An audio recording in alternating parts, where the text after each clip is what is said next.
So as you can see here, I've just put in some dummy names, obviously company names. So this is where your name and logo would go. You'll notice from the URL, I've got yourcompany.applyeasy.com.au. So your company would obviously be replaced with your company name. Your contact details, if they need help along the way, color scheme, etc. Everything you see here in this gray area is customizable. So we're really on this intro page telling people exactly what they'll need in order to complete the application.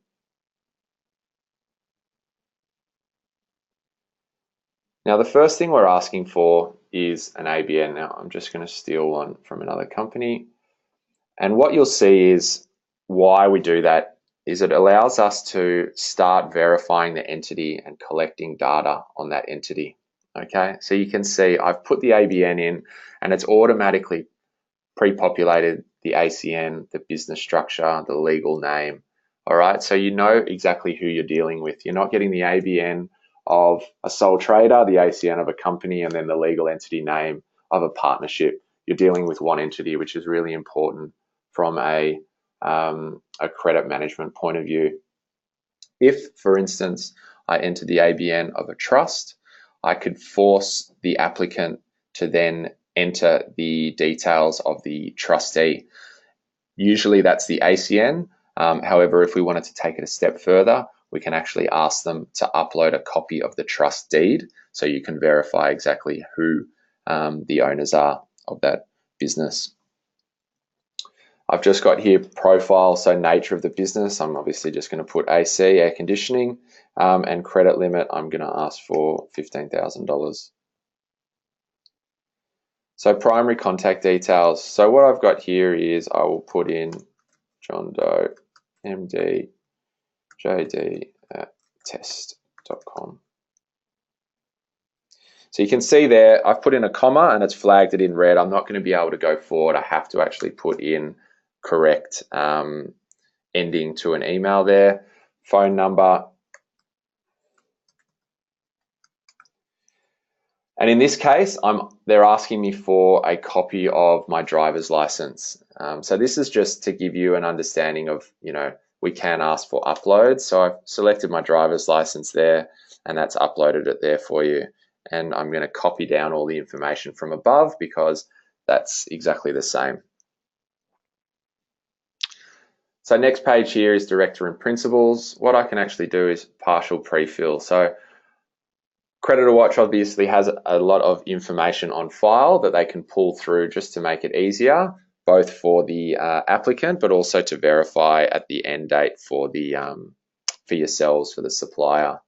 If I had more directors or principals that I wanted to add, I could. And if I was unsure about something or I got distracted, click Save for Later, enter my email address in there. It's going to send me an email with a link saving my application so I can come back to that at any stage in order to complete the application. Really handy there, all about making it easy for the customer to do to get through it for you. So registered addresses, I'm just going to fill this out. Again, nice easy copy downs. And then trade references. So the trade references, it's a bit of a dying art. However, it's still got its place in the credit management process. Some people use it, some people don't. This is an optional tab. If it's something that you're not interested in, then we'll obviously just turn it off. But ideally what we're doing is I'm going to put in the name of another supplier that I deal with.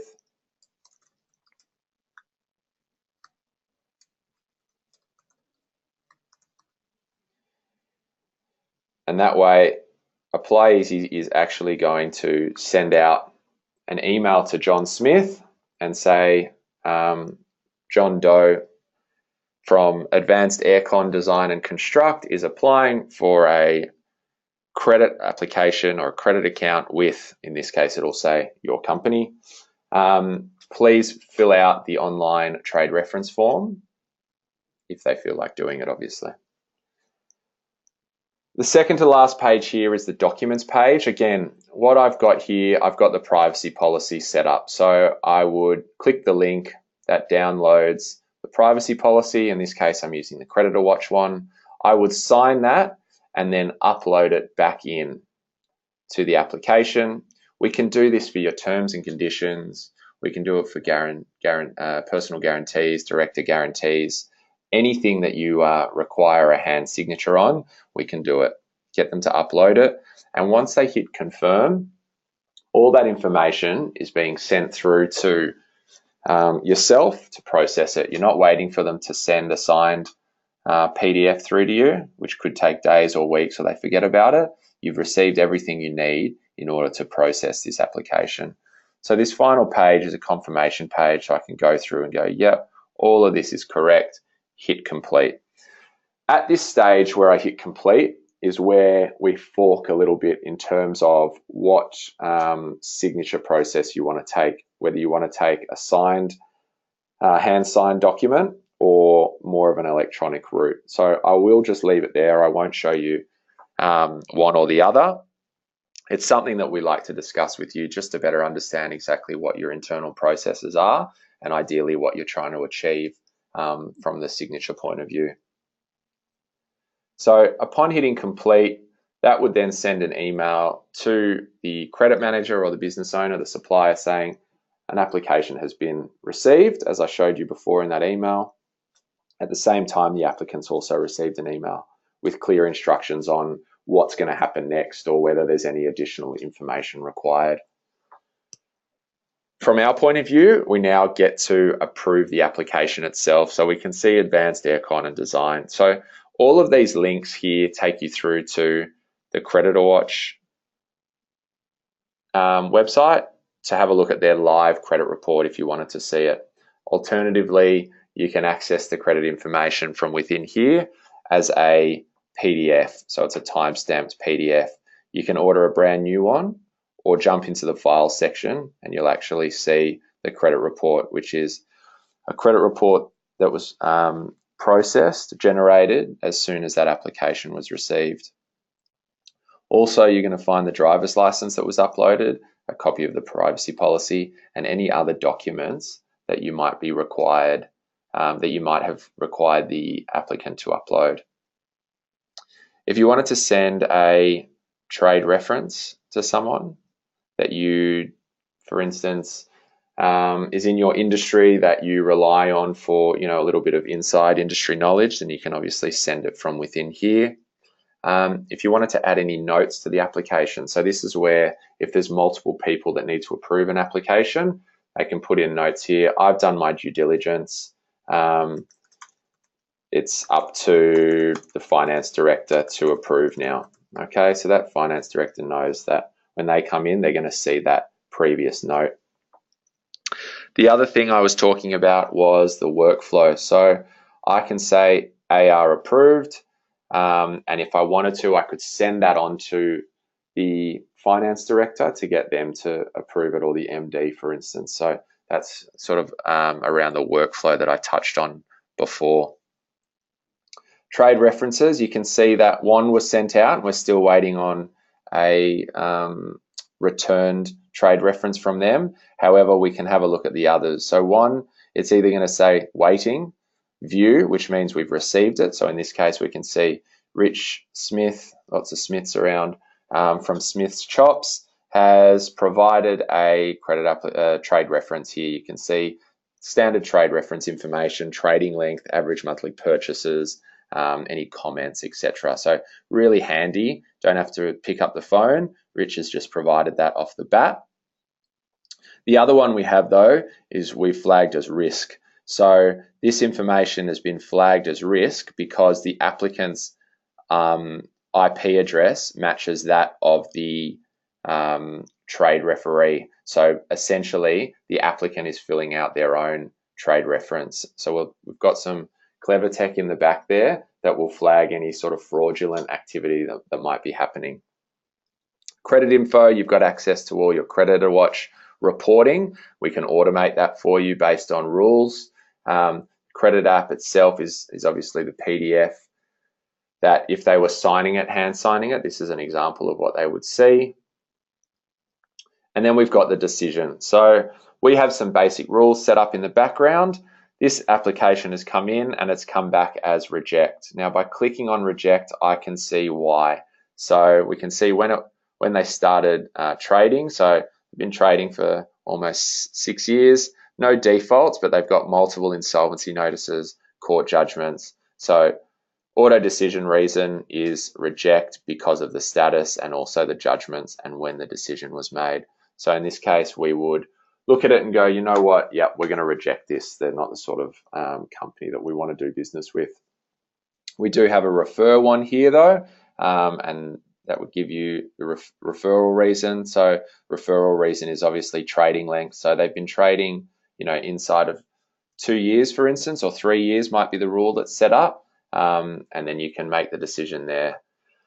If we want to approve this application, so despite the fact that it says refer, we're going to approve it because we know Toll Holdings are a giant company. They're very reputable, and we're happy to continue, or we're happy to open an account for them. So you've got these action bars along here that allow you to obviously approve or reject. So I'm going to hit approve here. I'm going to put in a credit limit. So they asked for 15K, but I'm only going to give them 10. I'm going to put in a account ID if I have one at this stage, so a customer number, and any notes if I wanted to, or files. By hitting approve, that's automatically added it to my Creditor Watch monitoring list. So going forward, I will receive email alerts if they get into financial difficulty. The next step is to send an email to the applicant. So I obviously used my email address. So we're sending an email to the applicant. I can even CC in, the finance director or a branch manager, sales manager, that sort of thing. You've got the ability to do that. And that can be multiple people, obviously. I've got a template set up here. So all I have to do is add Patrick. Your account number is 123 ABC, and you've been approved for $10,000. If you have any questions, contact your account manager, phone number, etc. The next step, I can attach additional files. So that could be a marketing document, it could be a sales request form, it could be a frequent flyer or a frequent buyer, promotion that you have going on. Anything at all, we can attach documents to that email that the applicant is going to receive that says, congratulations, you have been approved. Send the email, and that is now sent off. That's stored in my approved folder, so I can see all of the other applications. We have our rejected folder as well, and then the incomplete applications that we spoke about earlier.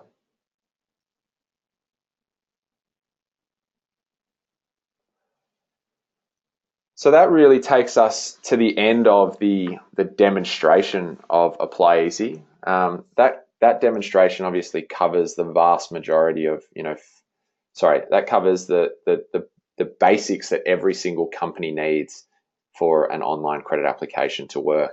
Obviously, there are certain things that we can turn on and off, like trade references.